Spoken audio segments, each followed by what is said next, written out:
Երեք նայում եմ ձերիս կողմից նկարած, այդ Դավիթն էր ոնց որ թե ներս ա մտնում, այսենց կուրտկան գլխին քաշած, հա։ Այսօր էլ գնում ա թույն ա խմում։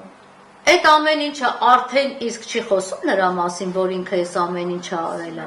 Հիմա ինչքան էլ հերքում տպի։ Ես ու Սյուզին շատ ենք այդ մասին խոսել։ Եթե իրենք ասեն մենք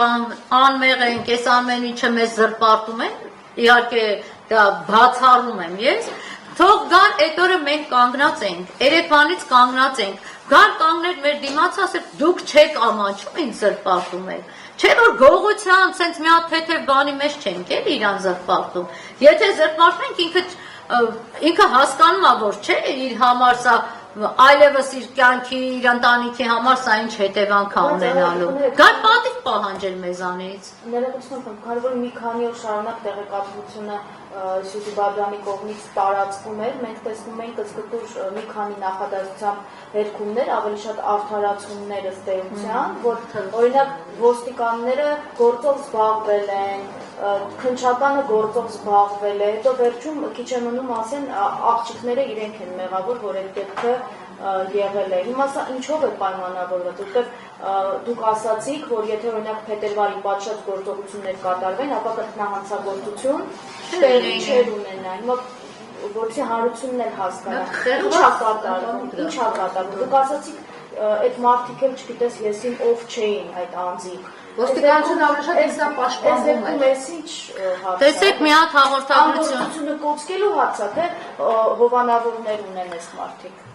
Կարծում եմ երկուսն իրար հետ, վերջից սկսեմ, իսկ ինչ վերաբերվում է այդ ձեր առաջին հարցին, երբ որ դուք հնչեցրեցիք, ուրեմն ասեմ, դեպքը երբ որ այս դեպքի մասին արդեն բացահայտումները եղավ, Սյուզին այս ամեն ինչը բացահայտեց, իրենք բոլորը կաշկանդված չէին, չէ՞, այդ ամեն ինչը հավոր պատշաճի իրականացնելու։ Գոնե այս 5 օրվա ընթացքում իրենց 6 ամսվա բացթողումը բացթողային, բայց տեսեք, անմիջապես ոստիկանությունը մի հատ հաղորդագրություն տարածեց, որ մենք մեր գործը արել ենք, գործ ուղարկել ենք քննչական, արդեն իրար վրա գցելու տարբերակ է, էլի սկսեց աշխատել։ Մի երեխու, բայց ուրեմն ձեզ ասեմ, հորդորում էին ապա տեղեկատվություն տարածել։ Ուրեմն մենք էլ իրանց հորդորում ենք աշխատել ու իրանց սահմաններում գտնվեն, որովհետև ես ձեզ հենց հիմա հայտարարում եմ, ոչ ոստիկանությունն է աշխատել, ոչ քննչականն է աշխատել։ Եթե ոստիկանությունը աշխատել է ու աշխատում է, ապա իրենք չպետք է գնային, ասեն տուժողը բեր ցուցմունք տա։ Տուժողը որ ցուցմունք չտա, դուք ձեր օպերատիվ բլոկն ինչի համար է։ Մեկը